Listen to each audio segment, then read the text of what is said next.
What is up, Mets'd Up listeners? Back at you here, episode number 46 of the Mets'd Up podcast. I'm your co-host, Draft Neck Marc, here with James Shiano. Jeter had no range, talking about the New York Mets series against the Miami Marlins. And I wish that we only had baseball to talk about here, but we have some, of course, off-the-field stuff because the Mets can't avoid a scandal or a story for even 24 hours. I mean, not even 24 hours after the exciting doubleheader day where the Mets took two from the Marlins, we got another story about Zack Scott DUI 24 hours after this, great day in Mets baseball land. So we're going to talk about the games. We're going to talk about the Zack Scott situation. We're going to talk about everything in Mets land as well as a little bit of a prospect report. And for those of you who have been waiting for the Francisco Alvarez video, the interview, we got official news. It's going to be coming out after Labor Day. The episode after Labor Day, that's when it's coming out. It just doesn't feel smart to drop it on a Friday before Labor Day. Everybody's going down the shore. You're going to the Hamptons. You're going wherever you're going.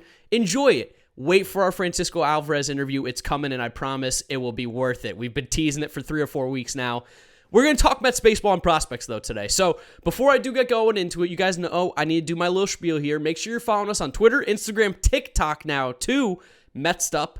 YouTube, if you want to watch a video version of the podcast, which a lot of you guys have been doing, Mets'd Up Podcast, you'll find us over there. If you're listening to us, Apple Podcasts, Spotify, Google Podcasts, specifically if you're on Apple, drop us a 5-star rating, drop us a review. It really does help grow the podcast. I mean, since the last time I asked you guys to do that and you went out and you gave us ratings and reviews, we've been getting listeners. So clearly there seems to be some sort of correlation there. Really does help us grow, and we do appreciate all the amazing support you guys have been giving us. Now's my time to bring in James here and ask him how he's feeling, because it's been good on the field. It's been bad off the field still. We're almost so impervious to the crazy shit that happens in the Mets world these days. Immediately yesterday when the news broke that Zack Scott was arrested sleeping in his car at 4 o'clock in the morning in White Plains, I thought about the meme of Jim and Dwight, and I probably should have been more proactive and made that meme myself, but I've had a very long couple of days here, going back and forth. Traveling got canceled. Renewing of Labor Day plans, but when they're holding up the sign in the office when Dwight officially becomes the branch manager and it says 0 days since our last nonsense, that was with the Mets. The Mets had 0 days in between nonsense, between Monday, Tuesday, and Wednesday with Zack Scott. It was shocking because the narrative coming into the series was the Javi Baez comments and then Sandy Alderson and what was going on there. And then the Mets played well, which we're going to talk about here. And then immediately after that, the Zack Scott stuff happened. So let's talk about Game 1. I was actually at Game 1, got an amazing deal, sat behind home plate for $60, free food. We're watching a great baseball game, even though it was horrible for the first 8.5 innings until there was one out in the 9th inning. That's when it really got interesting. But the Mets won, and we should be talking about it because this is a weird game. It started off weird anyway. This is the longest a game has ever been suspended since, 2017, I think? No, this is the longest a game has literally ever been suspended. I said that last episode, and it was true, because I don't make things up. And just because that suspended rule changed around 2017, it might have been 2016, 2015, a little bit earlier, but they used to just restart any game that was rained out before it became official, or they would only suspend if the game was tied after the 5th inning. So just to start, this was a very weird game where we've been stuck in the first inning since the second week of April. And ironically, of all this shit going on with Javi Baez, this was the day back in April where he hit a home run against the Reds and he chirped Nick Castellanos, who chirped him back, and it was a lot of bad blood there. So twice in one day, Javi Baez created a lot of strife across the entire United States of America, which was pretty funny.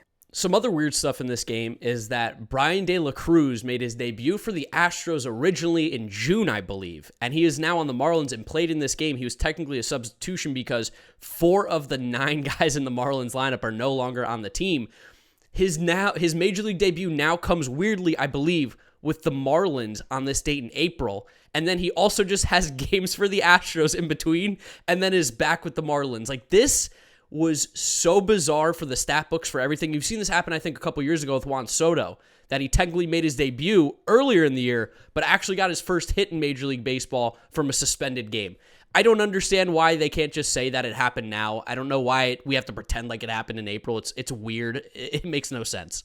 Dude, the same thing happened to Pat Mazeika. His Major League debut was no longer that ground ball walk-off against the Orioles, whoever it was. Now he debuted on April 7th or 8th against the Marlins. Then he went back to the minor leagues before he became a folk hero in May. The Marlins lost their entire starting outfield in between April, whatever, and today. Starling Marte, Adam Duvall, Corey Dickerson are all playing elsewhere. And it is really annoying that these statisticians keep this game as an April game, because to get the box score and the play-by-play to start tearing through these notes, I had to scroll all the way back until April. Like, this is ridiculous. Shout out to Baseball Savant, who did not do that. They kept it with all the August 31st games. Very much appreciative of that. But then even a guy like Brian Anderson, he played through April and May. Then he missed 3 months with an injury, and he came right back in the lineup in the same spot on Tuesday night. It's just a really weird, funny things happening. Super weird, too, that because of like injuries and guys in lineups and stuff like that, you couldn't really move guys around as if this was the start of a new game. So if you wanted to take someone out that was not, traded or was currently on the team, you were losing them for the rest of the game. So it didn't matter like what was going on there. You had to treat this as if it was a continuation of a game.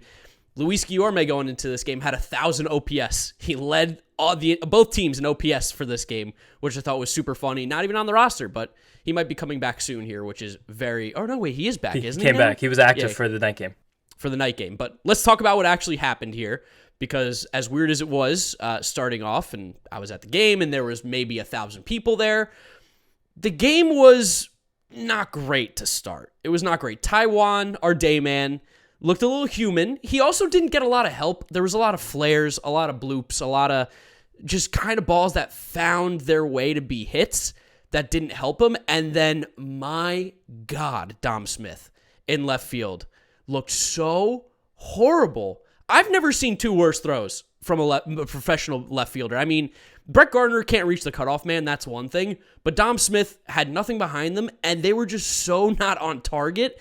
It screwed us because these guys, instead of being on first or getting out at the plate, they score a run, then they have another guy at second. It felt like for at least 2 or 3 innings, every single time a run would score, there would also be a man on second because of the throw. That was the whole rally in the second inning between the base hits by, I feel like it was it Miguel Rojas? I know Brian De La Cruz got a single, though, and Rojas was rounding third. Dom Smith already had the ball in his glove and was gearing up to throw, and he was stepping on third base, and he went right home and got there so simply as De La Cruz came around to second. I believe the same thing happened on Rojas' single, the at-bat before. Yes, exactly. They're just completely picking on Dom Smith, and it's so obvious that the guy is not a Major League outfielder, and we have to kill the narrative that he is. Yeah, this is going to be an issue going forward because this seems like the first game that I can remember that teams went, it's Dom Smith in left field. I'm going to just send him, because as you said, they were dead to rights. But it's, again, a first baseman playing left field. He's not going to have a good arm to begin with. And if he does make a good throw, you're probably still safe because there's not going to be a lot behind it. This is something to keep an eye out for here because 100% late in games, if it's a close game, every game is going to count even more than they normally do now. Dom cannot be in the game, and that's unfortunate if you like his bat, which we're not really crazy about right now. But I would argue with you that every game still counts exactly the same because it's all just 1 of 162. Yes, they're more magnified, but they count the same. Even before Taijuan got into trouble in the top of the second, we had a classic Mets first inning with a Brandon Nimmo leadoff double. For some reason, Francisco Lindor sacrificed bunt. That seemed... Dude, so mad at the ballpark. It felt... The vibes were weird because there was nobody there. And because there was nobody there, you could hear everything. And I don't think that the majority of the ballpark was booing. It was actually weird. There was right behind the dugout, it was packed behind the Mets dugout. And it's probably just because they let people move down. There really wasn't that much of a big deal there. But they were cheering loud. Like the 2-3 immediate rows behind the dugout seemed like they were making a conscious effort to either A, embarrass the players a little bit by over-cheering when they do bad things, or 2, they were like, you know what, we're going to be behind this team. They apologized before the game, which I think was important. A lot of people in the stadium I don't think did know that, but there was an apology before the game by both of the players, Howie and Lindor. So it was a weird vibe. By me, there was 3 to 4 50 to 70-year-old men who were screaming at the top of their lungs like, fuck you, get out of this town, we don't want you, you're a bum. And I was like, that's weird to do before the at-bat. Let's do it after the at-bat. Can I play devil's advocate for a second? Yeah. What better way to ingratiate yourself with the 50 to 70-year-old old baseball mongoloids than dropping down a sack bunt in the first inning? That's what I was about to say. Is it felt like to me Lindor kind of, I don't want to say folded, he pandered. I feel like he pandered a little bit with the bunt. It was a safe thing. The old people are going to love it. People like me hate it, but I'm not going to boo Lindor. So he almost got the people who were calling him out and saying, you're a bum, you can't do this. And they're like, oh, a bunt, that's good baseball right there. Move Brandon Nimmo over to third base. You don't give away outs. You just don't. And not in the first inning against Eliezer Hernandez, who I know you're a fan of. But you don't need to give away outs against Eliezer Hernandez. It doesn't make any sense. You're not facing fucking Walker Buehler or Max Scherzer, some Corbin Burns. I mean, ridiculous. Especially when you're Francisco Lindor and your job is to drive in runs. There's no reason to be worried about moving a guy from second to third, again, in the first inning, especially when the guys behind you have not really been doing their job for most of the season as well. Pete has, but I think he's on one of the Pete cold streaks again right now. He's on the 15 up, 10 down strategy. That's been all season. And he's in the 10 down right now. But I do want to start talking about Taijuan Walker because this was another one of these weird Taijuan starts where there was a lot of good you could pull, but also a lot of bad that you noticed. Number one, as I've been saying for the last month, his four-seam fastball was the driving force in his good. It had tons of life. He maxed out 97.9 miles an hour, which showed up at 98 on TV, which got me pretty excited. At the ballpark, I can say that the people who were around me and myself noticed. We're like, ooh, he's got some zip on that fastball today. Like, he was throwing, I think it also helped that Eliezer throws like 89, 90. 93. Yeah, but he was also sitting 89, 90 sometimes. But his ball was zipping, and the fastball did look great. Definitely, and the fastball got 8 whiffs and 24 swings, 33% whiff rate, that's great. And he only, even though he threw it about 60% of the time, they only gave up 2 hits against it. And both of those fastballs were just middle. And that's the command issues that Taijuan has had. One of those hits was the Jazz ground rule double that kind of ruined any chance he had to create like a very good outing, just drop to like an okay outing. And he did only throw 4 2/3 innings because he didn't get the 1 out in the first inning. So basically it's a 5-inning outing where he gave up 3 runs. But like, I still thought it was pretty good. Like, he brought his two-seamer back. He threw it the most he threw it since July 29th at 19%. But again, he did only have 3 called strikes with it. And on television, he was leaving it around the middle of the plate a little bit more often than he had or just completely missing. He did have those nice little corner spots where he was like getting edge against a right-handed hitter. But it just like wasn't all the way there. And overall, he gave up 8 hard hit balls in 4 2/3 innings, but like none of them were above 102 miles an hour. They were just being hit in good places. And he still got 6 strikeouts and 31% whiffs, which is just the Bulldog we're used to. He just like wasn't fully sharp. But I think this is still more of like Taijuan Walker's true talent than what we got used to in May and June. No, definitely. And I think as we get deeper into the season, we've been talking about this, the arm thing is always going to... I have breaking news. Oh my goodness, what just happened? The Mets have just signed Brad Hand. Evan Roberts. He's coming home. Yeah. Oh my God, the Mets just signed Brad Hand. All the Mets fans, this is unbelievable. This is a twist and a turn that you want to know why? Sandy's at the helm now. Sandy's of course, at the helm. yeah. Give me that old guy right there at throws 89. Let me have him. Brad Hand, can't wait to see him just completely stank it up because that guy's got nothing. I mean, if we're going to allude to the next part of this game breakdown, he's better than Heath Hembree.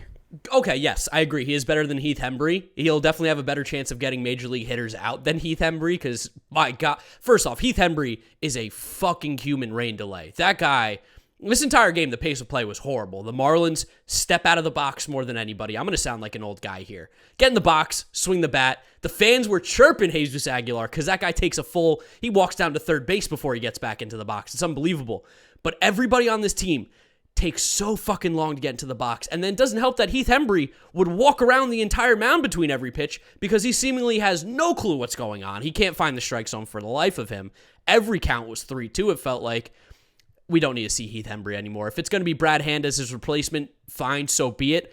But if I see a Mets fan act like Brad Hand is the savior and is going to be the difference maker in this team, what fucking planet are you living on? No, he's objectively awful. Something I've been saying on and off air for 2 years now to you, again, personally and privately. He's just horrifically bad. The Mongoloid Brigade's going to be really happy about this. We've also just dated ourselves, showing that we're recording this on Thursday morning before Game 3 of the series. Labor Day. It's Labor Day. We got things going on. But the most disappointing point of this game was not being able to get to Eliezer Hernandez. And again, I like the guy. I've been on the guy for a couple years. I wrote an article about him way back in 2019 that got me started into like writing and analyzing baseball pitchers specifically. So I'm very appreciative of that. He has a very unique slider that's thrown pretty hard, but it doesn't move a lot, but it moves enough.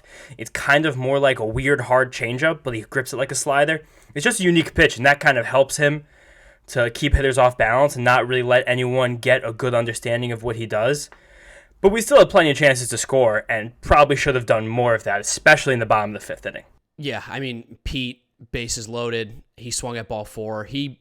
This entire game, a lot of great foul balls. Again, the Mets, we talk about it, love a good foul ball. Got to lead the league in how well we hit them. And he was fouling a bunch off, but he chased ball 4 with the bases loaded. I mean, it really wasn't even close. It was just Pete trying to do too much, which we have seen at times. And I feel like the added pressure of the fact that they were losing and the Javier Baez and the Francisco Lindor comments or whatever that were going on, even though they apologized, I still think that he just felt like the avalanche was coming and he had a way to stop it. You can't stop an avalanche. You just got to do your own thing here, Pete. You got to be smart, got to be selective. He wasn't, and we completely gave up a huge opportunity. Pete also made an error in this game that kind of screwed us a little bit too. He struck out in the 1st inning with the guy on 3rd base. Rough day for Pete. Wasn't his game for sure. But luckily, we had other guys step up, one of them being Jonathan Villar, who, weirdly enough, I pulled out my camera because I was vlogging this game. And I pulled out my camera and I go, Ernie, your boy, Jonathan Villar's up at the plate. And first pitch, bang, and I go, oh my God, he did it. He hit a home run. Let's go. I was hyped for a Jonathan Villar home run. I'm always hyped for Jonathan Villar home runs. He's one of the best power hitters on this team. And I kind of want to go back and pick on Pete for a second because we've mentioned a lot this year that he, is very easily rattled. He gets shaken kind of when the pressure's on. I don't want to say he gets shaken when the pressure's on. That's kind of mean. Because he has had some big moments where he's so weird where you're like, when he's clutch, you can't get him out. He just refuses to get out.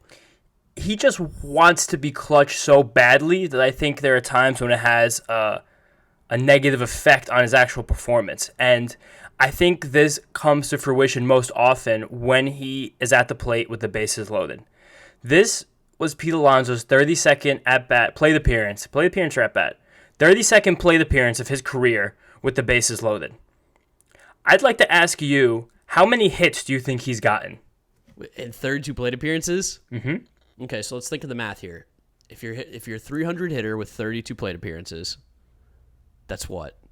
I don't know why in the world you would pick that number to start out with. 32 is divisible by 4. If you're a 250 hitter, you got 8 hits. Why are you doing hard math here, guy? Mark's like, you got 7.3. I'm going to say 6. I'm trying to think of this mathematically. 6 hits. Well, you are incorrect. It is 3. Oh, that's way worse. Pete Alonso has 3 hits in his career with the bases loaded and 8 strikeouts for a 130 batting average and 25% K rate. How many walks? Let's check right now. Because Pete loves a good bases loaded walk sometimes, which is weird to say because we just talked about him trying to do too much here. But he will 6 walks. He's got more walks with the bases loaded than hits. That's twice as many. Weird. Yeah, that's weird. Yeah, it's not good. That's interesting. 3 hits with the bases loaded in his career. That is a shockingly horrendous number. Especially for a guy who's been about a 250 hitter for his career, probably a smidge lower, with tons of power and lots of RBIs. It's really strange, really strange fact that we should probably keep an eye out for the next few years. If Pete Alonso just can't hit with the bases loaded. What is RISP? That's my favorite thing to say on Twitter. This entire Mets team, what is runners in scoring position? And they do come up with the bases loaded often. This would make sense as to why we have issues with scoring those guys, because Pete, unfortunately, there's like a mental block there when the bases get loaded. But while that was the story of the game at the time, there was a little bit more that happened in this game. Castro, 2 innings, finally worked for once. And it was weird because at first I was like, they double switched him. Like, what are we doing? This doesn't make sense. But they did need the innings and it paid off. He looked good. Second inning was better. Yeah, it wasn't smooth by any means, but he got the job done. So that was nice. And this leads us into the 8th inning here, where we had another big moment for Michael Conforto. And he came up against Stephen Okert, who's just a left-handed reliever that the Marlins have. Whatever. Cardi B action over here. It didn't feel good. You knew in your heart that Michael Conforto should not be facing this guy. The Okert guy, again, nothing special, but Conforto has just got no idea how to hit a lefty this year. Absolutely no clue. And he gets up to the plate, okay at bat, but doesn't really look in control. Just kind of, again, found stuff off. And he pops up into foul territory, which is like probably the second worst thing you could have done besides hitting to a double play there. And he pops up into foul territory to Jesus Aguilar. Conforto then goes into the dugout and goes fucking nuts, which we've never seen Michael Conforto, honestly, maybe show an ounce of emotion. He showed a ton of it, and he was pissed. And I saw this because my dad took a video and sent it to me while I was at the game, but I kind of liked it. I mean, get the job done instead. I'd prefer that, but I'm glad that I saw Michael Conforto, at least for once, look like he gave a shit. It's not that he doesn't. It's just at times his stoic emotion can get used as like maybe he just is just kind of going through the motions at times, maybe. No, it didn't feel like that. And this, I don't know, this outburst really stuck out to me as, again, something that I've never, ever seen out of Mike Conforto before. 2 weeks ago when he hit that, or last week, whenever that was, when he hit the big home run against the Nationals, that was last Saturday, actually, yes. Late in the game, showed a lot of emotion, rounding second base. And later on, second game of this doubleheader, he also showed emotion when he hit a piss missile out of the ballpark. But this was different. He didn't come through, and you could just feel months and months of frustration building up to this point, just still in the midst of like a 2-for-30 stretch, whatever he was in before he got the big hit later in this game. And he slammed his bat, and he slammed his helmet, and everyone like looked. And a few times, not just once, like a bang, bang, bang. Like, I got to get all my craziness out of me. Definitely. And Jousey came over and talked to him like right after, put his arm around him. Because that's what you need to do when a guy like Conforto, who I don't want to call him a young player because he's been in the league for 6 years. And it's like 28. Yeah, we're about ready for him to have hopefully taken a step. I wish he was a leader more so at this point in his career, but you still got to keep these guys locked in because you never know you're going to get another shot. And maybe this could be what we can look back for as the turning point in Michael Conforto's season, albeit way too late, but we got to pick some positives here because we did get some magic in the ninth inning. Well, a lot of magic. We got all the magic. Heaps of magic. We got all the magic in the world. The baseball gods ascended from heaven and said, "Here you go, New York Mets. We literally cannot write it better." Brandon Nimmo gets it started with a huge 2-run home run to make it a 2-run ball game at the time. Piss missile to center field. I love seeing him hit for power, and I know that he's not that kind of player, but when you see the home runs that he's hit recently, you go, man, there's a scary potential in this guy. If he can just like really start to barrel up those baseballs and get some lift on him, because he'll get those doubles in the gap. He'll hit those line drives. But when he gets lift on it, he's got big home run potential power. I think there's no doubt in that. And he has done it in the past. This is the least power he's basically had ever in a professional season. I feel like he possibly has made the choice inside his own mind to trade some more power for more average. But he's hit the hardest ball of his career this year, the 111.5 miles an hour. He's turning in the highest walk rate of his career at 15.6%. He has literally the lowest chase rate in baseball. The number one. Chases the fewest pitches in baseball, Brandon Nimmo. And the one thing he just has regressed in his barrel rates. He's usually sat between like 6 and 7 with a career high during the shortened 2020 season at 7.7%. This year it's down 3.7%, just 7 barrels in 190 batted ball events. So you kind of hope that he can put all these things more so together next year, maintain the 270, 280 average with those barrels, but it's at-bats and balls in play like this that make you think it's possible. Yes, and makes you go, oh, he could really, like, he's been very good. He could be really special. So it's great. And then Lindor comes up next, and he smokes a ball to right center field. What the fuck is Jesus Sanchez doing there? He played him perfectly. I mean, you think about it, you talk about it out loud. How many times as a right-handed hitter have you seen Lindor hit the ball down the line? There's no reason to guard it, really, at that point. Marlins played him beautifully. About the only thing they did right in this inning, though, because now there's 2 outs. And they got Dom Smith up at the plate, and he somehow got this cheapo shift hit, which Brian Anderson, I don't even know how he got a glove on it, by the way. He saved an Great extra defender. base. Yeah, saved an extra base. But Dom got a cheapo hit from the shift. Pete smoked a double, which was nice. Pete steps up in the 9th inning. I will say that. As long as the bases are not loaded. As long as the bases are not loaded, Pete is ready to go. And Javi Baez steps to the plate. And again, I talked about the baseball gods ascending from heaven and giving it, or descending, whatever it is. I don't know what it is. Giving us the game and saying, here you go, Mets. I literally can't give it to you. I couldn't script it any better. In my vlog, I foreshadowed. I was like, Javi Baez has a chance to come up to the plate in this game to win it. How crazy would that be? And he does. And he hits a chopper to Miguel Rojas in the hole, just deep enough where Javi Baez can leg it out. And we have got a chance to win this game here. Michael Conforto up at the plate. Before we talk about Conforto, I want to note how funny it was that Baez's first at-bat in the game, either in the 7th or 8th, he was booed to high hell. All of the old men were ready for this one. Everything they saved at the beginning of the game, I guess some more people might have trickled in later on as his game progressed at day game, and he heard it big time. But this at-bat, there were cheers. There were cheers. Everyone was feeling good. Everyone was feeling excited. They were like, you know what? We got to stay positive. We got a chance to win this game. Javi with that chopper keeps the game going. And it's got Michael Conforto now up at the plate against the Marlins, who he's got some history with this year. He stuck out the elbow. He's been a thorn in this team's side, not necessarily because of his play, but because of the luck that he's gotten in how he's played against this Marlins team. And he slashes one right down the line. First pitch he sees, Javi Baez is running from first base and scores from first base on a ball that's hit to left field because the Marlins, for some reason, left Jorge Alfaro in left field. Don Mattingly, I talk about it all the time, is just one of the worst managers in baseball. He's great with a young team because he is a player manager, but in terms of actual game decisions, people want to talk about Luis Rojas not knowing what he's doing. Don Mattingly doesn't have a fucking clue. I mean, this guy has no idea. He's pulled Clayton Kershaw for Adam Liberatore before. Dude, the craziest thing was that they sent up Magnaria Sierra in I believe that was the 8th inning or the 7th inning as a pinch hitter, and they did not put him in the outfield. He's a plus defender out there. The only reason he's still in the major leagues is because of athleticism and ability in the outfield. And they left a catcher, Jorge Alfaro, out there who does have a cannon for an arm. He really made that play interesting, but he just completely snow coned the ball in left field, scooped it in the air, kicked it 5 feet away from him. And that gave Javi all he needed to get around. And boy, did he score, and the Mets win. The Mets were dead for 8.5 innings. And in the 9th inning, with a 2-out rally here, the Mets go ahead and win. They score 5 runs in the 9th inning, get so much energy, so much excitement, and it made you forget about all the nonsense and all the booing and all of that.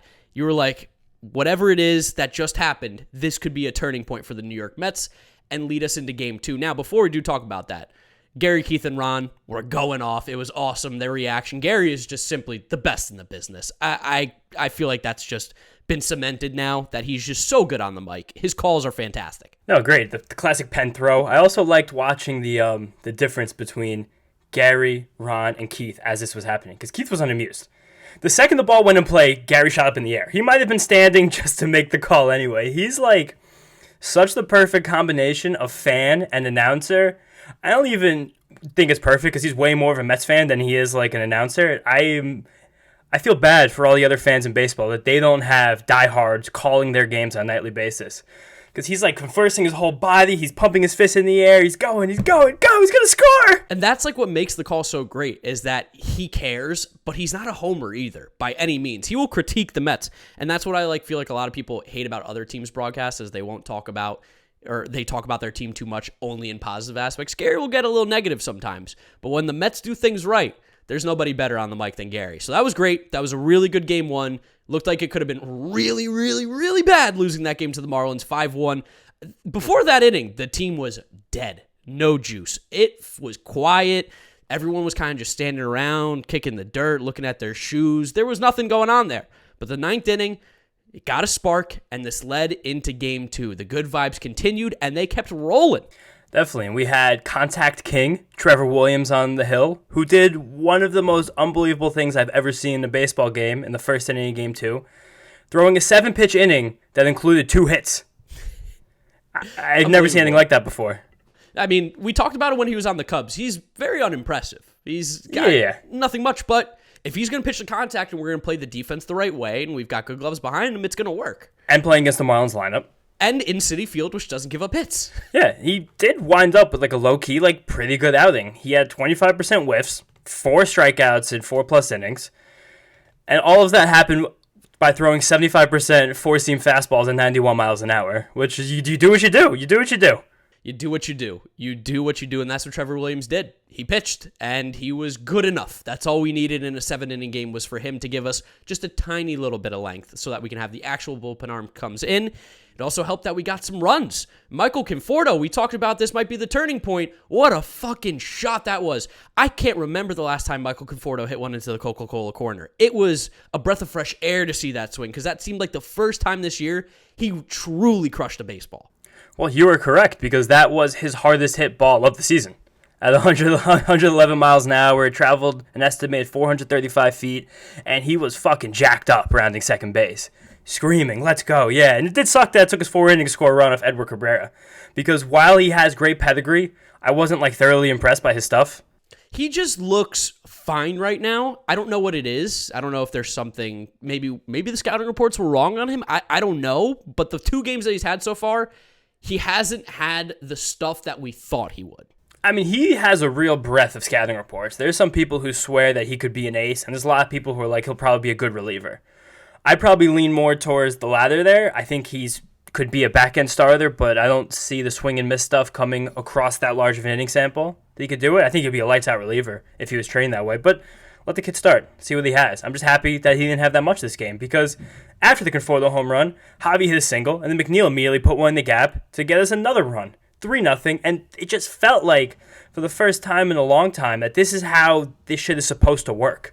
Yes. Like, all of these good hitters stacked in the lineup should be hitting the ball on a consistent basis and scoring runs. In theory, this should be a very hard lineup to face, and Yes. that hasn't been the case this year by any means, but it should be good. It should be deep. There should be this depth that we were seeing, and it finally started to feel like it was coming together here from the 9th inning in Game 1 on to Game 2, which was really just... It was refreshing to see. It was the first time in a while with this Mets team that we were like, wow, here we go. This is what it was supposed to feel like. Definitely. And we did have, I don't want to say a scare, but there were moments of nervousness in the 5th inning of this game because Trevor Williams came back out. And while most Mets fans would see a guy who has 4 strikeouts and has thrown 45 pitches in 4 innings, you'd be like, you have to send him out. There's no reason Trevor Williams should have come out for the 5th inning of this game. Not in a 7-inning game as well. No. This is basically the 7th inning of a 9-inning game. You should be getting into the good parts of your bullpen right now. And then he let 2 guys get on base, and the Marlins sends up Jesus Aguilar as a pinch hitter. Right now, at worst, you should have been taking Trevor Williams out of the game. Please. And Luis Rojas didn't. He let him face Aguilar.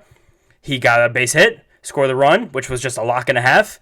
Now it's 3-1. Men on. Aaron Loop comes in. Walks a batter. Oh, what?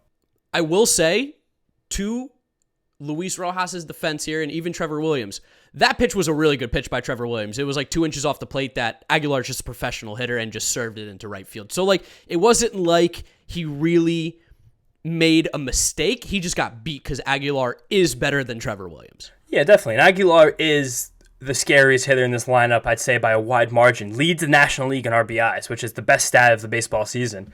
And you shouldn't let Trevor Williams face him in a situation where you can get hurt. And we're lucky it was a pitch out of the strike zone because it only turned out to be a 1 RBI hit instead of a 3-run homer. Yeah, it's the conversation that we've had with the Giants of you got to put your guys in advantageous situations. We did not have the advantage having Trevor Williams versus their best hitter on their team. No, and you just should take him out. You should take him out in the situation. And then luckily Loop got a double play to get out of it after he did walk Jazz. I think it was Jazz. I think he walked Jazz afterwards. I don't remember who it was, but he got the luckiest double play even So after lucky. the game with his Busch Light. He was like, I just saw the ball ended up in my glove. Yeah, that's great. And there seems to be some negative regression happening for Loop, something I predicted a week or so ago. But the guy still has some magic. He's got magic. I think he wound up being the first Mets pitcher in history to finish 3 individual months with an ERA in the ones with a minimum of 10 innings pitched, which is pretty fucking good. No, he's been like, even when he is regressing a little bit here, he still is a very, very good left-handed reliever for us. Yeah, fantastic. And then Lugo came in right after for the 6th. He let 2 Marlins on. This was when Jazz took a walk, actually. I'm pretty sure he took a walk off Lugo, right? And then he just made mincemeat of the trash hitters, Magnaria Sierra, Sandy Leon, and Isan Diaz. That curveball he threw for the strikeout to get out of the inning was disgusting. I was like, I actually don't know how anybody, 1, doesn't swing at it, and 2, if you do, I don't know how you hit it. It dropped 2 feet. It also made me mad because he was nibbling with fastballs that whole inning. I was like, "Bring the fucking hammer! Bring the fucking hammer!" I was like, I was in some mood on Tuesday night. I was in a restaurant with my parents. I was drunk, screaming at the television. The guys in there were big Mets fans. Shout out Ava's in Kenilworth. Okay. They're gonna listen to this episode. They told me apparently, so I hope you guys do because here's the shout out. Yeah, very nice. And luckily we got out of it. And then Diaz comes in, shuts the door because Edwin Diaz is so good. He's elite. He's one of the best closers in the game. And the Mets win. The Mets take 2 on a doubleheader day. When does that happen? Not often. Not often. Now, we do have to give a quick shout out to Howie Rose. Thoughts and prayers. Hope everything's going to be okay. He's going under some medical procedures, I believe, right? And he is not going to be finishing out the season on the radio. He has to step away from the team, step away from the job. So, sounds like it could maybe be serious. We hope the best for Howie. Best wishes. Legendary radio broadcaster. The Mets without Howie Rose is like peanut butter without jelly. It doesn't go. big part of the organization, big part of the entire culture surrounding this team.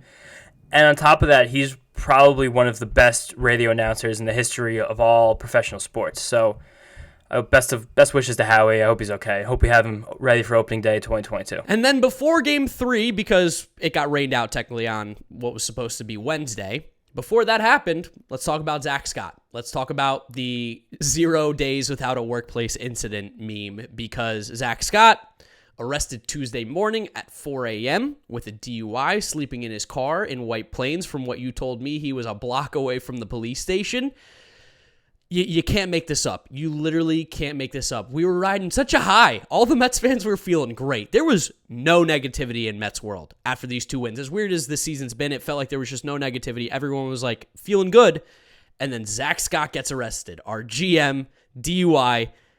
What the fuck, man? I guess technically that means that this happened, but even before the doubleheader. So the way that the timeline works was that Monday was our off day, and Steve Cohen was having a fundraiser, a charity event, a fundraiser. It was at his house, I believe. In Connecticut. Which, just by the way, that's how much money Steve Cohen has. He has a charity fundraiser with what seemed like maybe hundreds of people at his home. That's just insane. But anyway, it was at his house. Zack Scott was there. It ended at 8 or 9 o'clock, and then from that time till 4 a.m., we don't really know what Zack Scott was doing. We don't know where he was, but it ended up with him having a DUI. And the media ran wild with this story, which that's kind of expected. A GM gets arrested for a DUI. They did the same thing to Tony La Russa, so I understand it. But, God, can we please just be a normal organization for once, please? I was pretty frustrated with the reporting of this story, especially by Jeff Passan of ESPN, someone who I've picked on for a lot of this year. He was the original person who broke the news that this happened after a fundraiser at Steve Cohen's home. And at 3:40 in the afternoon, Jeff tweeted that Zack Scott was arrested for allegedly driving drunk. He was at the Connecticut home of team owner Steve Cohen, sources tell ESPN, a fundraiser for the Mets Team Amazing Mets Foundation being held at the house. So when you say that sentence, it sounds like Zack Scott left, like you're leading your readers to believe that Zack Scott left Steve Cohen's house drunk and was allowed to get on the road. That basically that this organization is inept and nobody is stopping the very clearly intoxicated person from getting behind the wheel. Of course, 30 minutes later, Joel Sherman, John Heyman, the New York Post, the Daily News, there's heaps of reports that came out that this arrest actually happened around 4 o'clock in the morning and that the fundraiser ended sometime between 8:30 and 9 p.m. And then Jeff Passan created a thread and updated everyone of that fact. And if you guys want to know why the thread and not a deletion of the tweet, deletion, is that even a word? Yeah, we'll make it a word. Yeah, deletion and a thread. This is like I don't want to say a big deal, but it's just annoying, is because when you talk about impressions, which is how many people can be seeing the tweet, the original tweet got, let's say, we don't know the numbers, but it's going to get 200,000 impressions, right? Because that's the tweet. When you start a thread, you have to see the original tweet to then also see the reply in the thread. So in order for that reply to be seen, you have to see the first thing. No one's seeing the reply. It's going to get significantly less impressions, significantly less views.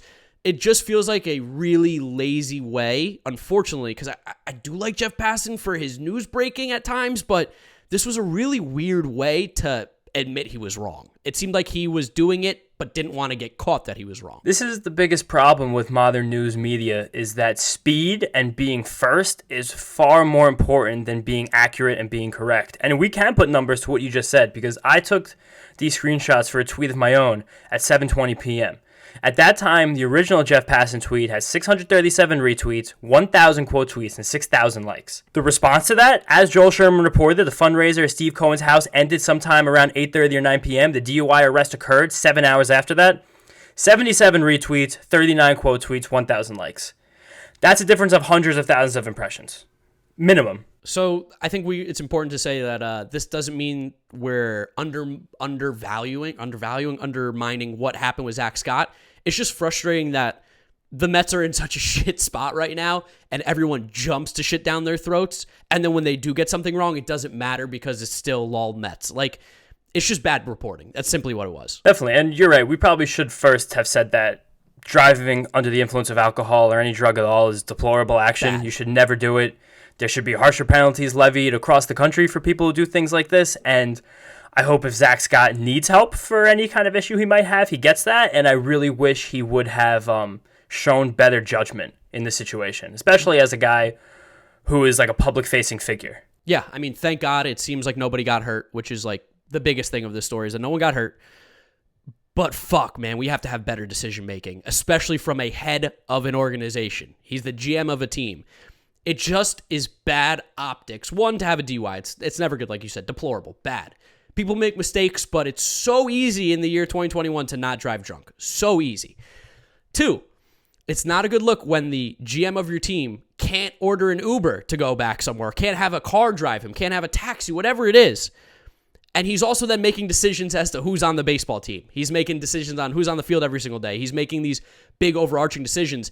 It's just a bad look that the guy who's in charge seems to be incapable of running his own life, let alone a team. Especially when Zack Scott, for this entire season, since Jared Porter was let go due to his presence as a sexual predator, is the acting general manager. So you would think this guy would be like tip-top shape, doing everything he can to express the front office. Because before Wednesday afternoon, his standing for next season was very much in question. And I think right now his fate has completely been sealed. It's basically been an audition this year for him as whether or not he's capable of doing this job. And I think the poor play plus this has put the nail in the coffin for him. I don't think Zack Scott's coming back past this year. I don't think there's any chance. And it's just an additional notch against Sandy Alderson's professional judgment at this point in his career. Like, he really can't hire somebody without it being an issue. I think it's also worth noting that we got a bigger press release and a bigger statement from Sandy Alderson about Javi Baez's comments than the GM of the team driving under the influence. I think that also speaks heaps and bounds about where Sandy Alderson's mind's at right now, and it just seems like he might not be the guy. We've been saying this. I think we're at the point now where, at least from the front office perspective, we got to clean house. We got to start over. Buster Olney, while the article was pretty horrible, I think, in total, he did have a good point, and I'm not going to give him full credit because you've been saying this for a while as well. David Stearns, Milwaukee Brewers, that's the guy we need to get. Go and get him. Go and pay him all the money that we have. See what he's done in Milwaukee with way less capital, with way less funds.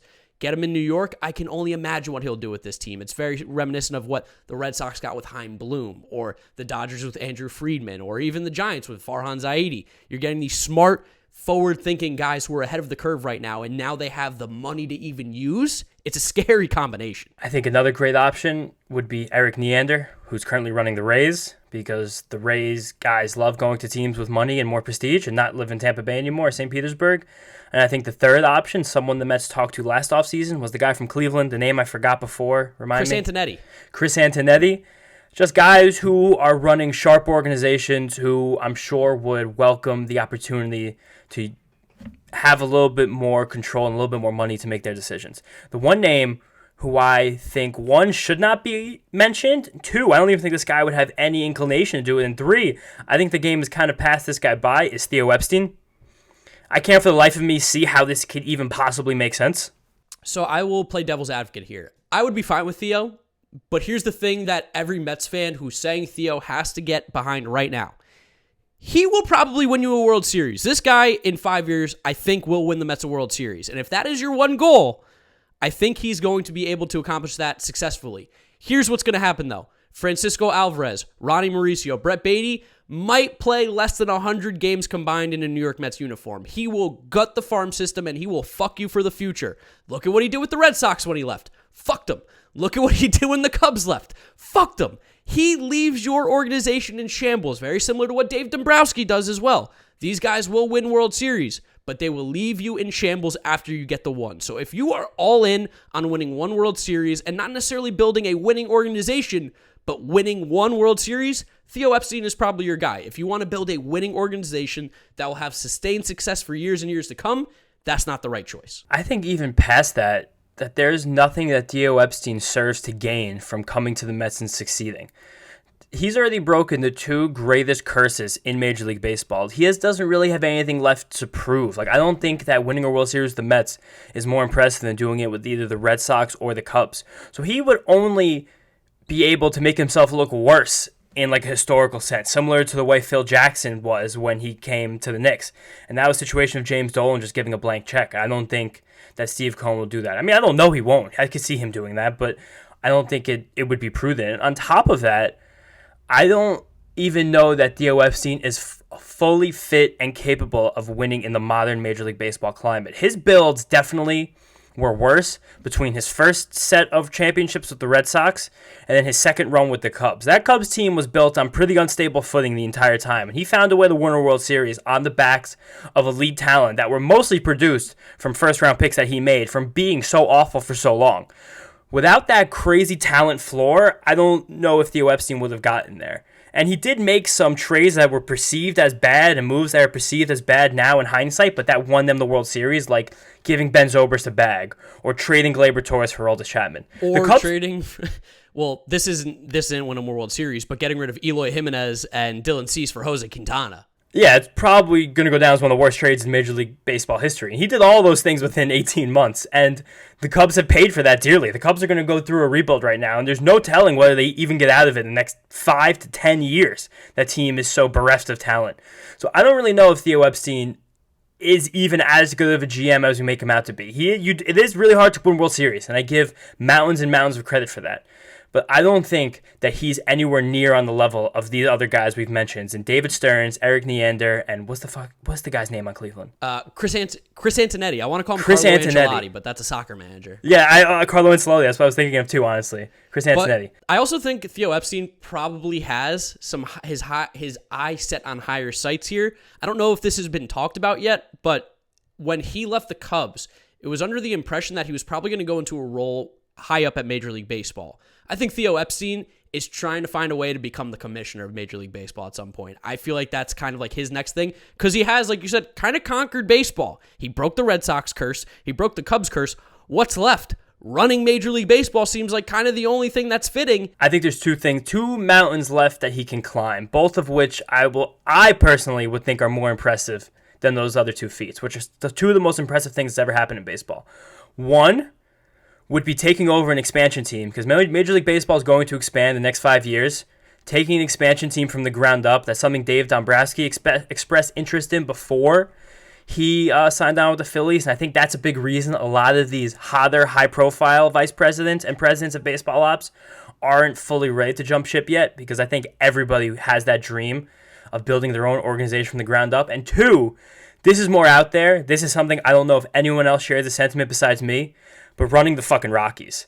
If you can go out to Colorado and find a way to build a winner there and find an advantage to Coors Field rather than be submissive to it, that is the last baseball mountain to climb, more so than the Red Sox or the Cubs curses, because this is actually tangible. Like it's a metaphorical mountain and a literal mountain. They are literally you got on pitch. a mountain. Yeah, I think that's a young man's game, the Rockies. I think we've talked about this too. Like if you're a young... How old's Theo Epstein? No, but I'm saying like if you're a young, unproven guy, you want to go to the Rockies because you can make your name there. I don't think Theo Epstein really wants to challenge himself like that. I think he's like, why would I want to be miserable for 5 years trying to make this impossible feat happen? I think it'd be fun. The Rockies are 20 games over 500 this year at home. There's something to build off of there. No one's ever done it. So enough about Zack Scott. Bad. Terrible. Get him out of here. Whatever it's going to be, that's probably the last we're going to talk about it until he is inevitably fired. Let's talk about He's also been placed on administrative leave. Yes, he also has, and Sandy's now the new GM, which, whatever, who cares? The season's over. Let's talk about Game 3. I honestly just can't believe that Carlos Carrasco just did it again.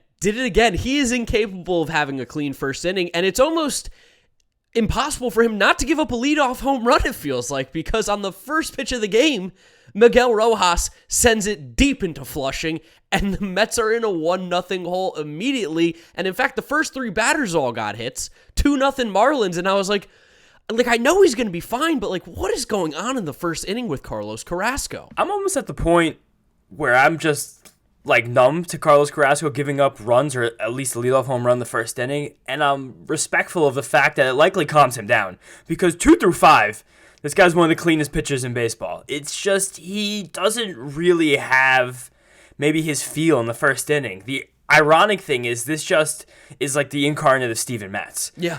Carlos Carrasco just doesn't warm up adequately. He doesn't have the touch of his off speeds early on, even though I think I think the Rojas home run was on a fastball, if I'm not mistaken. I also think the Jazz double was on a fastball. And also Jonathan India's home run when we were there was on a fastball. It seems like every team knows in the first inning Carlos Carrasco is going to just put some fastballs on a tee for you. Yeah, just throwing right down the dick. And they made him pay. And it takes a lot for Miguel Rojas to make you pay. That guy swings a pool noodle. So all the credit in the world to him.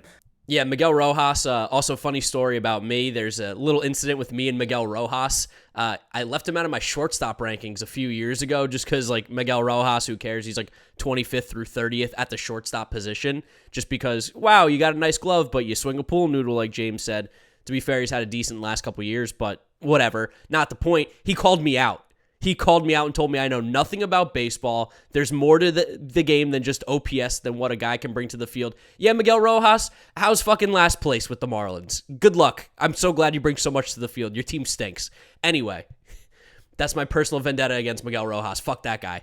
Quick tangent, nothing of it. Yeah, Miguel Rojas tweeted at you. It doesn't matter because now the Mets come to the plate and Jonathan Villar, on the first pitch that he saw, goes yard. He did a lot of damage against the Marlins this series. His former team, of course, we have a good friend, Ernesto, Subtape. Everybody make sure you tweet him when Jonathan Villar does great stuff. And boy, was he getting bombarded because Villar was doing a lot this series. First time since pitch tracking 1988 that both leadoff hitters hit leadoff home runs on the first pitch that they saw in the game. We've been begging for the juice all season long. This team needs juice. This team lacks juice. We want juice. And we just completely overlooked that we have the king of juice right here at the top of our order, Jonathan Villar. This guy is chock full of juice, pulp and everything. Just squeeze this motherfucker because good things are going to happen. He, in the leadoff spot, has been a game changer. We should have known when the team went like 17-8 with the AAA lineup. He was leading off. He's the key to success. As long as Jonathan Villar is leading off, I think this team can go places. The offense, while it wasn't crazy this game, has somewhat come alive with Jonathan Villar in the leadoff spot. And I didn't think that would happen when we have a guy like Brandon Nimmo and Lindor and Pete Alonso behind them. Like, it's just weird that he's our guy that gets everything going. Dude, you are totally right about that. And I have some stats just to show how great he is when leading off. He's done so in 35 games this year, has 124 at-bats, has turned in 6 home runs, 8 doubles, 1 triple, and has a slash line of 290, 376, and 515. Good for an 892 OPS. But wait, there's more. As the first batter of the game, Jonathan Villar has a 308 average, 486 on-base percentage, and a 947 OPS. I mean, are we in the conversation of talking about one of the best leadoff hitters in baseball right now? Don't twist my arm, but I think we might be. But there's more. There's more. When Jonathan Villar just leads off innings, he's hitting 340 with a 421 on-base percentage and a 1051 OPS. 1051! That's unbelievable. And granted, like, I think that's probably going to get skewed a little bit because when he does lead off games, he, of course, is leading off the inning. But there's other times where he's not leading off the game and he's leading off the inning. What goes on in this guy's head where he's like, I am one of the best hitters in baseball when I lead off? He also just seems to be better when there's not any outs. He's kind of, I guess, similar things. Maybe he's nervous or he loses focus. He squeezes the bat too tight because when he comes to the plate with 0 outs, he has a 909 OPS. That drops to under 800 with 1 out and under 700 with 2 outs. And if you think maybe Jonathan Villar is not clutch and you have like these little things in your brain from the year to think maybe Jonathan Villar is not clutch, I feel like he doesn't come through that often runners in scoring position. You'd be correct because he has a 188 average with runners in scoring position. So Jonathan Villar needs to be standing on the base at the plate with no one on base and nobody out, and we have one of the best hitters in baseball. There's just too many distractions. It's like the batter's eye thing. He's got too many people in his batter's eye. He can only see about 7 or 8 people on the field. You start throwing 9, 10 out there, he doesn't know what's going on. Jonathan Villar, Caballero Loco. You just got to keep him focused. Let him lead off. That's his move, and I feel like for the rest of the year, he has to be the leadoff hitter, especially knowing these numbers. Mets have to know them. They have to. I don't even think that a real team would dive into splits like this because they're not really indicative of anything. But a guy like Jonathan Villar, you say Caballero Loco, he needs like those things that the horses in New York City blinders, wear. yeah. Yeah, if the people on YouTube see me right now, the thing's next to his eyes. So he doesn't know the exterior situations or anything going on in his periphery. He just has to look at the pitcher, no outs, no one on, hit the ball. And boy, did he get us going. It's exactly what we needed. Really good. And then Carrasco settled in super nicely because, of course he does. He's a very good pitcher. He's a professional pitcher, and he's going to be great for us over the next few years that we have him. And he just did it again. We technically only, I think, have him for one more year, Yeah, if but I'm not I'm counting mistaken. this year too.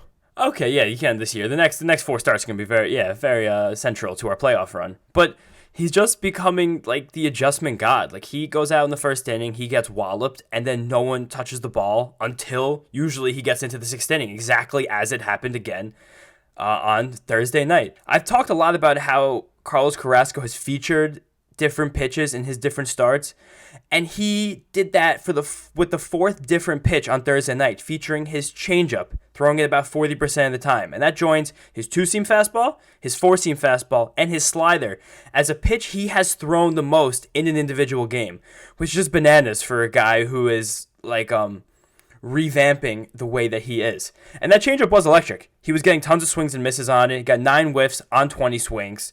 It looked electric. It was just fading out of the strike zone all night long.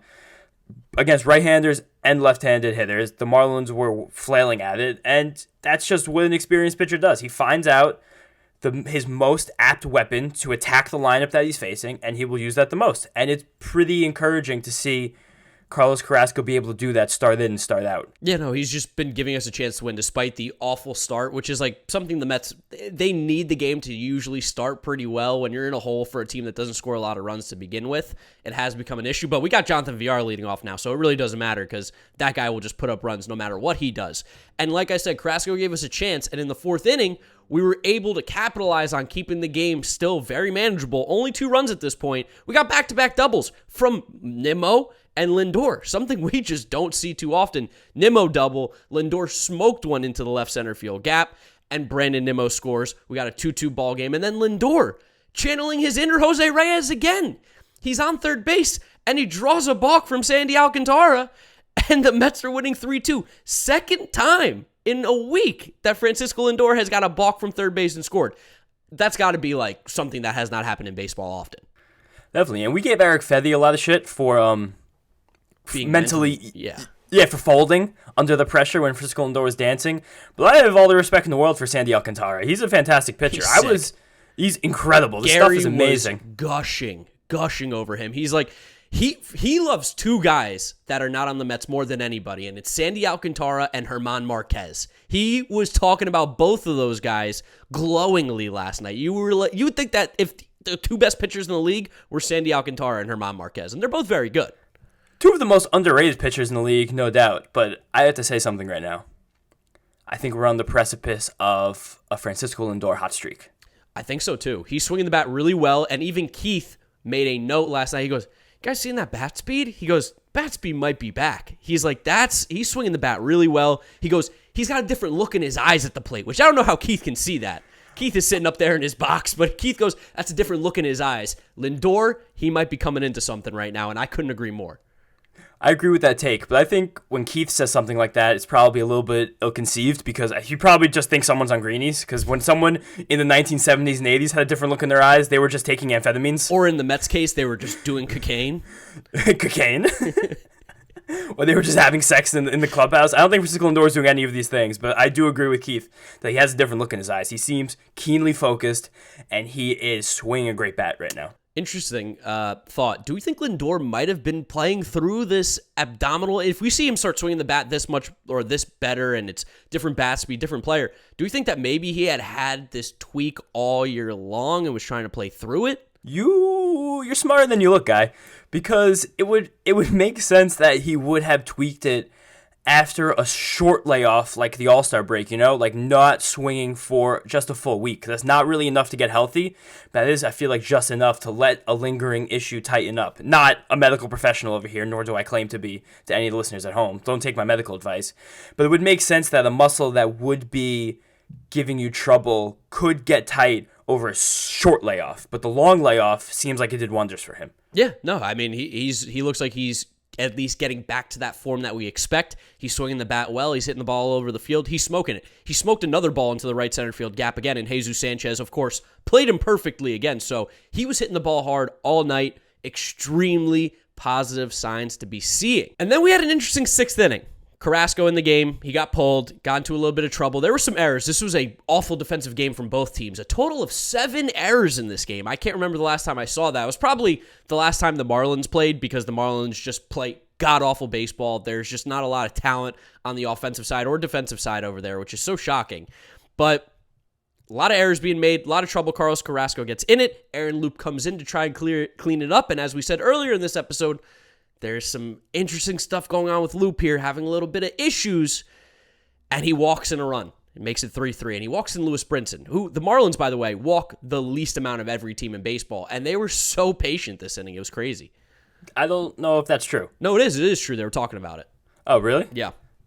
All right, I'm gonna check it real quick though, because I don't believe that they always say the most accurate things in that broadcast. Also, just walking Lewis Brinson, that guy specifically is allergic to walks. He also walked Jesus Sanchez this inning too.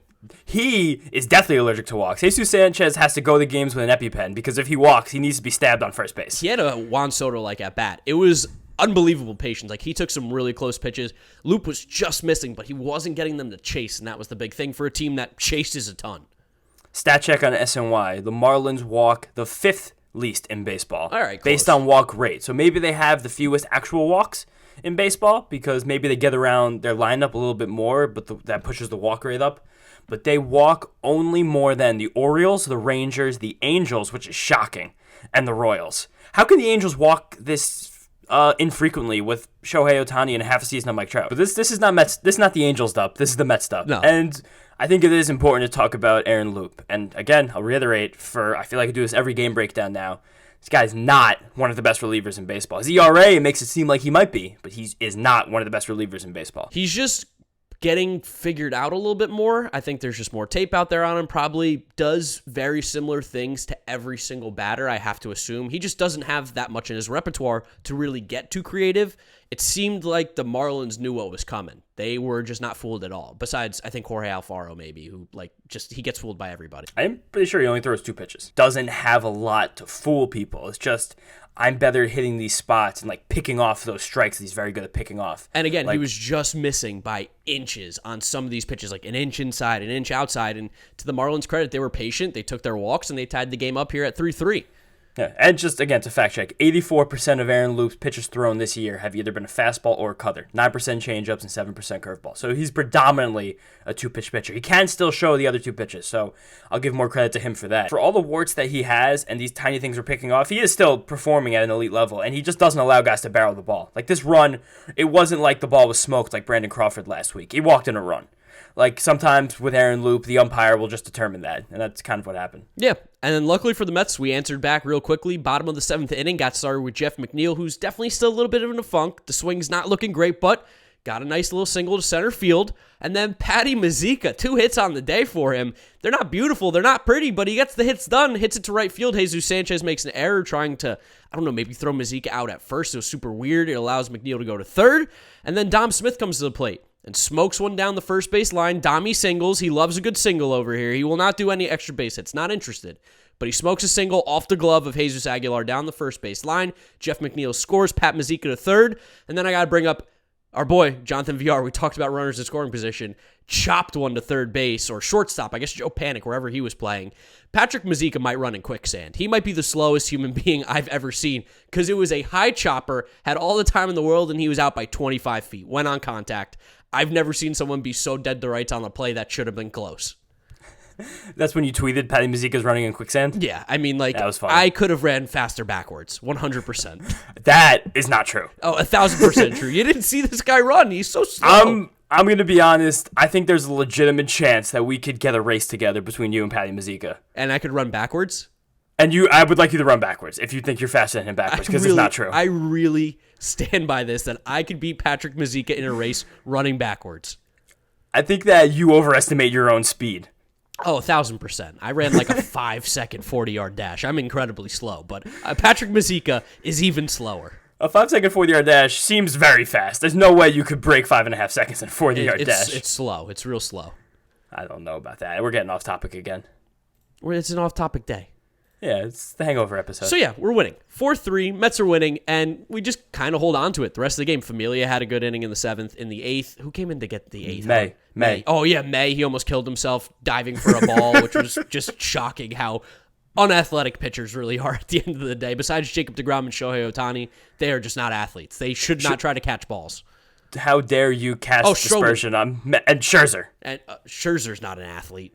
Scherzer's an incredible athlete. Scherzer does the base running drills in the days he pitches. I don't care if he goes out there and takes drills. BP. Stroman is a great athlete, one of the best athletes in baseball. You're right, but I always give Scherzer the credit because when he's out there, like he'll do like the drill where he'll stand on second base and the coach will tell him like second lead go, and he'll take his 3 shuffles and run home. Just getting his running in. That's all that is. Dude, he's a baseball player. He's here for all facets of the game. R.I.P. to pitcher's hitting. Yes, R.I.P. to that, because boy, is it awful. Sandy Alcantara showed us that last night when he just simply has no idea what to do with a piece of wood in his hands at the plate. It's unbelievable. But anyway, clean 7th, clean 8th. Edwin Diaz comes in for the 9th. 1, 2, 3. Smell you later. Mets beat the Marlins. Sweep. Big sweep. Needed it. Sweep, sweep, sweep. Unfortunately, the Rockies couldn't do us any help. They blew a game against the Braves because, the Rockies, thanks for that. And the Nationals also blew a huge lead against the Phillies. So we didn't gain any games, but we're winning the games that we should. We're beating the bad teams. And we got to keep doing this moving forward. All right, little prospect report time. Let's talk about some prospects. You got some names for me, James. You got some interesting names that we have not talked about here. But first, let's talk about a familiar one, Ronnie Mauricio. Yeah, Ronnie Mauricio, I touched on it last prospect report last week, that he's been taking a lot more walks over the last few weeks and things might have been clicking, and he has continued with another torrid week. Hell yeah. Just dominating the world at Brooklyn. He's hitting .359 with a .457 on-base percentage and .590 slug over his last 11 games at the time of this recording. And he seems to be much more comfortable. He seems to be much more in control of his at-bats. All the videos that get put up on Twitter, again, shout out Jacob Resnick. He's on top of all the minor league videos. He's the Mets GOAT at that. The guy just looks like he is much more confident in his abilities. That's really coincided with his appearance on the Mets'd podcast. So, shout out Ronnie. He seems to be taking a step. I'm going to throw a massive, massive party when that WRC Plus gets over 100 for the season.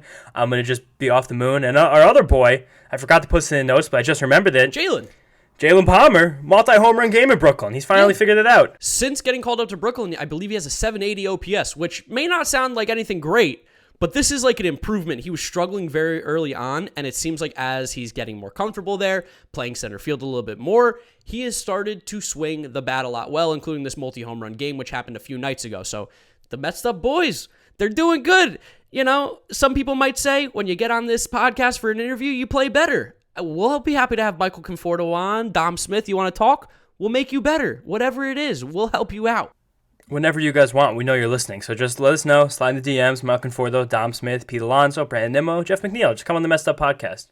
But I've really dove into most of the Mets' high-profile hitters during these prospect reports throughout the season. So this time I wanted to touch on 3 very, very low-key pitchers in the Mets organization that I'm sure most people out there have never heard of. I barely even knew who they were, and I spent a lot of time researching this kind of stuff. The first guy is Adam Oller, or Oller, O-L-L-E-R. I don't know how to pronounce that name. Should have looked that up. I'm sorry, Adam. But there's a 26-year-old right now pitching for Syracuse. He's 6'4", 225. We got a big boy. This is his 3rd organization that he's pitched with in the major leagues. He was drafted by the Pirates, and I believe he was with the Giants for 1 year in 2019. He has ripped through Double-A Bingham this year with over a 30% K rate and 80 innings pitched. And since he was called up to Triple-A 3 weeks ago, he has similarly dominated with 22 strikeouts in his first 17 innings and only 1 earned run, including a 12 strikeout game in 6 innings, his Triple-A debut.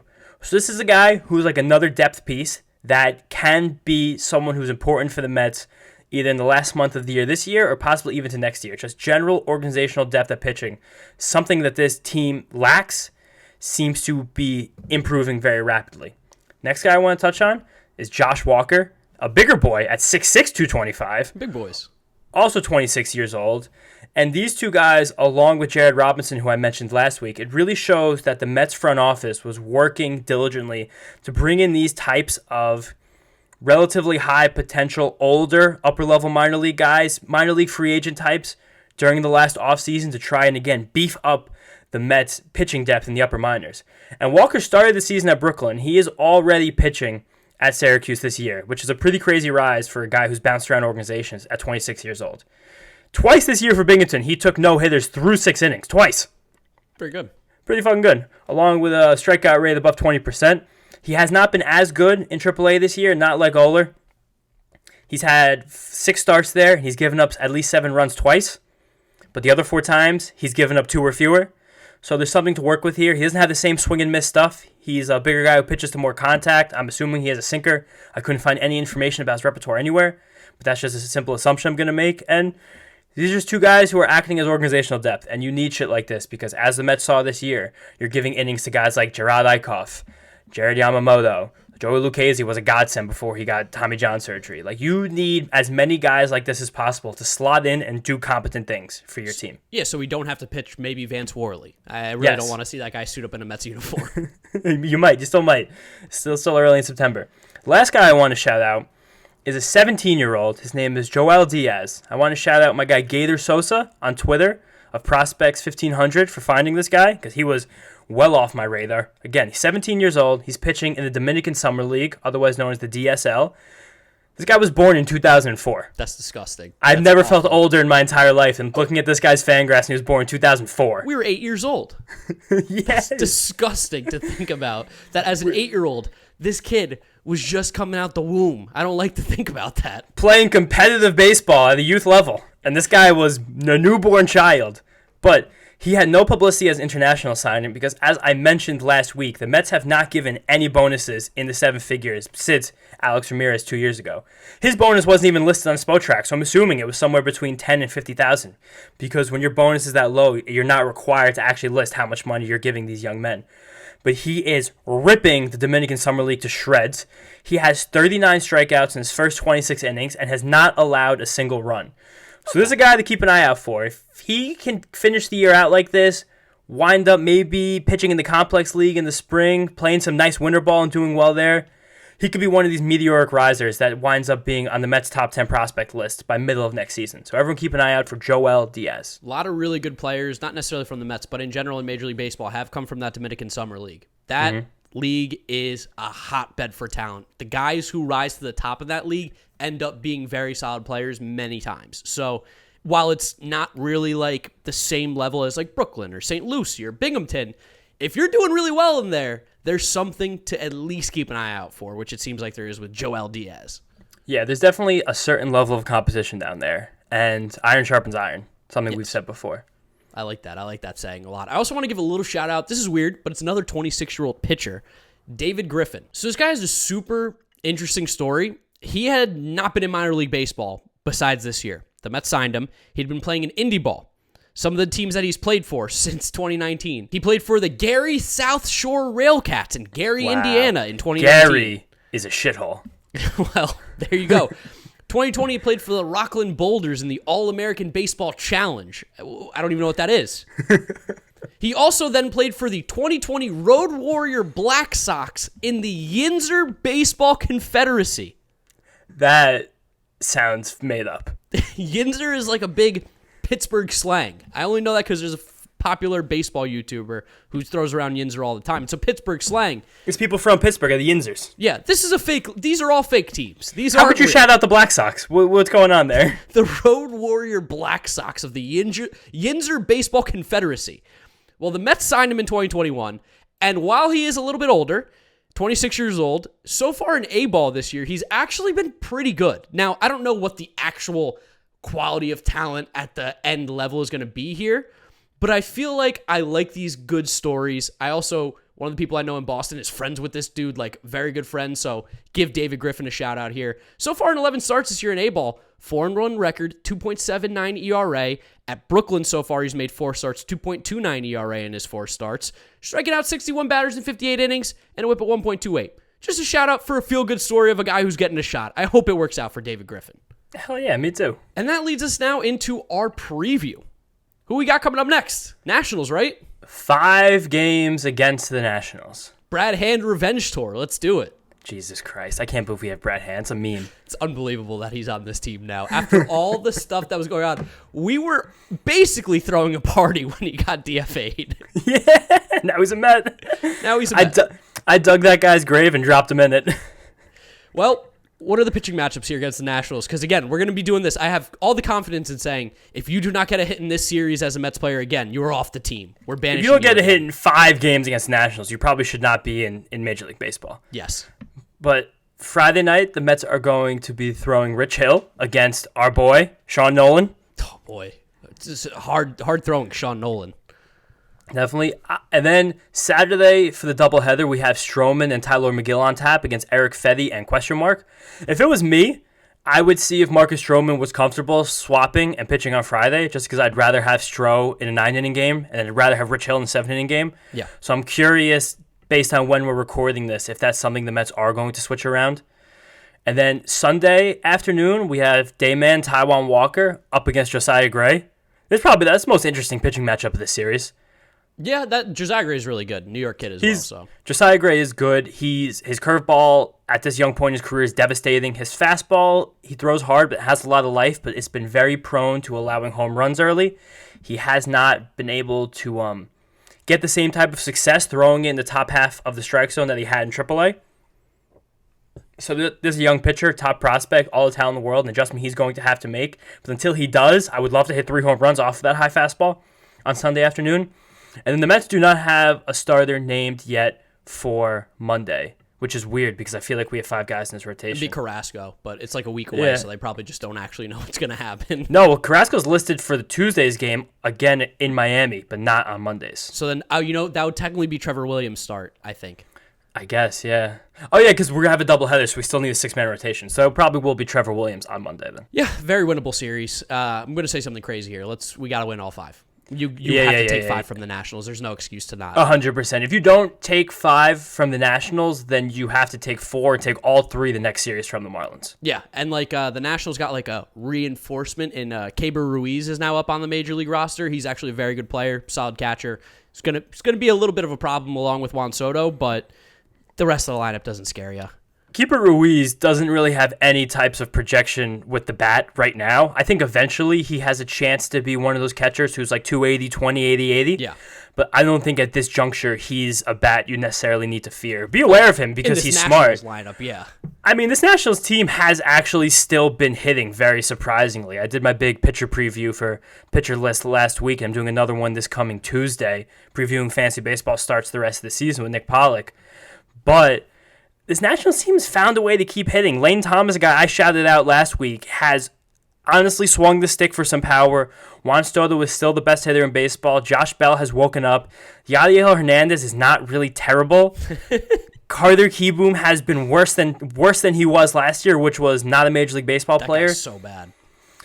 He's actually kind of hitting for a little bit more power. I don't think he'll ever be good, but I think that he's kind of comparable to an eventual utility infielder who could be okay. I was about to say Carter Kieboom's such a lock to be good at 30 and figure it out. Then. Yeah, finally growing to his body. I'm starting to think that Gavin Lux is the same, which is kind of sad. Yeah, gotta take 5 against this Nationals team. They're just not very good. Gotta take 5. I'm not even putting the pressure on the Mets because it doesn't matter what I say, but the Mets need to start just schmacking teams around. There's no excuse. These are the bottom feeders of the league. This is the bottom feeders of the division. If you want to catch the Braves, who are struggling, this is what you got to do. You got to win these games because you keep putting these W's in these columns, in these win columns, and you're going to put the pressure back on the Braves' back. I wouldn't say the Braves are struggling, but the Mets are gaining ground because they're in a more difficult part of the schedule, similarly to how the Braves flew past the Mets when they were playing the Marlins and Nationals and Pirates and Cardinals and shit, and we were on the West Coast. They're going to lose a series in Los Angeles, and then they're going to Colorado. As I mentioned, Colorado is one of the best teams at home in all of baseball. It's not an easy place to win. Mets somehow did take 2 of 3 from there, which is kind of hilarious in hindsight. But let's just hope that some Coors Field magic happens for the Rockies, and they take care of the Braves. It's also worth noting that after you play in Colorado, your season gets fucked. There's a huge article about the Los Angeles Dodgers talking about what it's like to play in Coors after Coors, because this is what people don't talk about, the after Coors effect. You get that boost offensively when you go there, but when you come back, you get hit by a train that is, the change in altitude and just your fatigue and everything. Yeah, and curveballs. You're seeing different pitches again.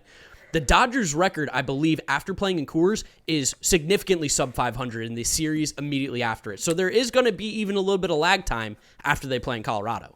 Yeah, I remember that article. I think it was a Baseball Prospectus piece from 2019, I want to say. And it was pretty eye-opening because a lot of times when hitters leave the Rockies, people say, oh, that guy's done. It's not going to happen. I think a lot of hitters have proven that wrong now over the last few years. Sure, Nolan Arenado has taken a step back, but he's still a prolific power hitter. DJ LeMahieu had the best season of his career after leaving Coors Field. There is an adjustment that goes into going to Coors and leaving it. And the Rockies have to go through that adjustment every single week, which is why their road record is so bad on top of how good their home record is. And of course, they're coming to Atlanta next week because the way MLB schedules work, you play the same one team season series in a week. So we have that to look forward to while we're playing the Yankees. I think the Rockies will be in Atlanta. But let's just win these games. Mets have 8 games left against shit teams, and you got to win 7 of them minimum. Yeah, have to win 7. That's the absolute least we'll take here. And of course, you guys will be able to listen to our takes and listen to what we're thinking about these games. And if you for somehow don't watch them, you'll get these detailed play-by-play, in-depth analysis from us every single episode. So make sure you guys are following us on Twitter and Instagram and TikTok at Mets'd, the YouTube channel Mets'd Podcast. Follow James on Twitter, Jeter Had No Range. Follow me on Twitter at Marc. Make sure you're following us on how you listen to it, Spotify, Apple Podcasts, Google Podcasts, wherever you find them. Follow us, like us, rating, review, whatever you got to do to make sure you don't miss out on the next episode because, of course, it's going to be good. And the Francisco Alvarez interview is coming as well. We got to keep teasing that because why not? We got to dangle it right in front of your face for you. Make sure you guys stay on top of it. This is the place to be if you want to listen to your Mets news, Mets info, Mets analysis. That's where we'll wrap it up, guys. Thank you so much for listening. Thank you guys so much for watching, and we'll catch you on episode number 47 of the Mets'd Podcast. Peace out. See you guys later.